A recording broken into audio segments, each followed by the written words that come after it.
দশম শ্ৰেণীৰ ছাত্ৰ ছাত্ৰীসকল, মই সিদিনাখন জিকি কবিতাটো আধৰুৱা হৈ আছিল, বাকীখিনি আজি বুজাব ওলাইছোঁ।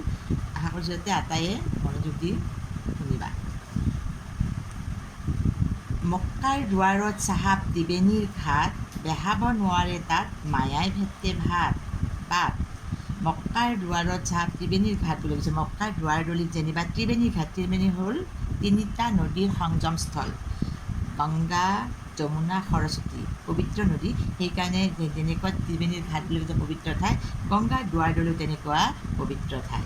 বেহাব নোৱাৰে তাত মায়াই ভেটে ভাত, তাতে বেহাব মানে কি বেপাৰ কৰিব নোৱাৰে, মায়াই ভেটে ভাত, তাতে ব্যৱসায় বাণিজ্য কৰিব নোৱাৰে। মৰমে তাৰমানে চাৰিওফালে আমাক আগবাঢ়ি বা ভেটি ধৰি থাকে, তাতে কোনেও মানে ঠগ প্ৰবঞ্চক এইবোৰ কাম কৰিব নোৱাৰে।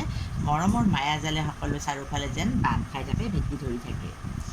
আসমানৰ কুটুব তৰা আদামৰ জাত, সজাত মইনা আছে ঘনে লগাই মাত। আসমানৰ কুটুব তৰা, আসমান মানে হ'ল আকাশ, কুটুব মানে হ'ল ধ্ৰুৱ নক্ষত্ৰ তৰা, আদামৰ জাত, আৰু আদাম মানে হ'ল আমাৰ মানুহবিলাকৰ প্ৰথম মানুহজনৰ নাম আছিল। মানুহ সৃষ্টি কৰোঁতে, জীৱ সৃষ্টি কৰোঁতে প্ৰথম মানুহজনৰ নাম আছিল আদাম। সেই আমি আদামৰে জাত। আমি যিবোৰ মমিন মানুহ আছোঁ, মুছলমান মানুহ আছোঁ, হিন্দু মানুহ আছোঁ, যিমান মানুহ আছোঁ আমি সকলোৱে এতিয়া আমি আদামৰ জাত, গতিকে জাত বুলি কৈছে ইয়াত। এতিয়া আসমানৰ কুটুব তৰা আদামৰ জাত, আকাশৰ গ্ৰহ নক্ষত্ৰ তৰাবিলাকো আমাৰ মানুহেৰে জাত।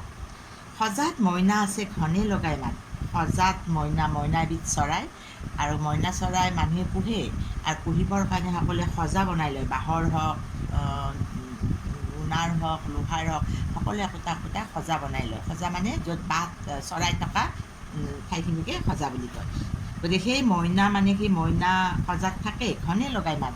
আৰু মানুহবিলাকে ঘৰত আনি পুহিলে মানুহবিলাকে সিহঁতক মাত লগাই শিকায় কথাবোৰ। মানুহৰ আচাৰ ব্যৱহাৰ যেনেকুৱা হয়, সেই সজাৰ মইনাটোৰো আচাৰ ব্যৱহাৰ কথা বতৰাবোৰ ঠিক তেনেকুৱা হয়। সজাৰ মইনাটিৰ অনেক যুগতি, দেওমাৰি পাৰ হ'লে এৰিলে প্ৰীতি। কিন্তু সজাৰ মইনাটিৰ, ইয়াত সজা মানে হ'ল কি আমাৰ মানৱ শৰীৰটোক বুজাইছে, আৰু মইনা মানে হ'ল আমাৰ জীৱটো, আত্মাটোক বুজাইছে।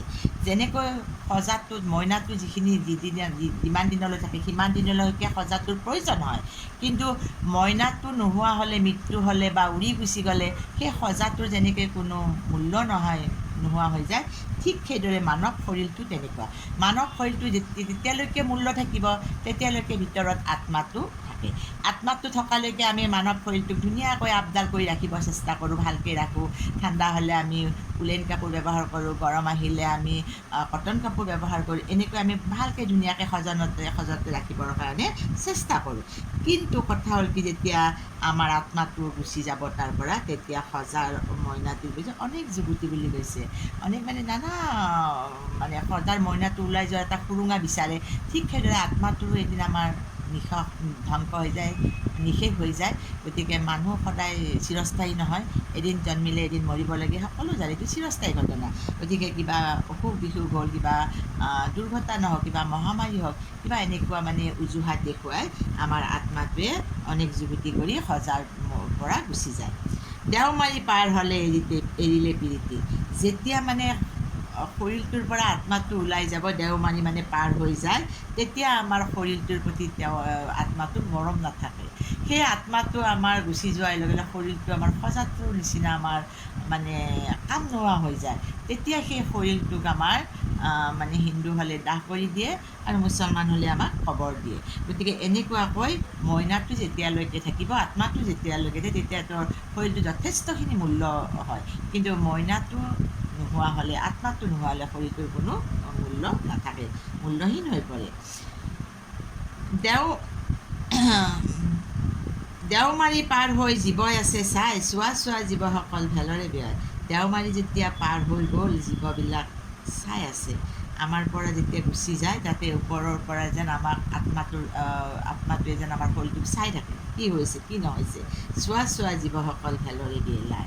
তেতিয়া আমাৰ যে ক'ৰবাত পেলাই থৈ দিয়ে বা কবৰ দিয়ে বা কি হৈ থাকে, ওপৰৰ পৰাই যেন আমাৰ আত্মাটোৱে, মইনাটোৱে যেন আমাৰ জীৱটোৱে আমাৰ মানে ভেলখন যেন চাই থাকে। ভেলখন হ'ল আমাৰ শৰীৰটোৰ কোনো মূল্য নাই। যেতিয়ালৈকে আত্মাটো আছে তেতিয়ালৈ মূল্য থাকে। আত্মাটো ওলাই যোৱাৰ পিছত সেই শৰীৰটো আমাৰ মূল্যহীন হৈ পৰে, আৰু তেতিয়া সেই মোৰ শৰীৰটোক যাৰ যিটো কৰ্ম অনুযায়ী তেনেকৈ দাহ খবৰ আদি দি দিয়ে। গতিকে সেই কৰ্ম কি কৰি থাকে আত্মাটোৱে ওপৰৰ পৰা আমাক চাই থাকে।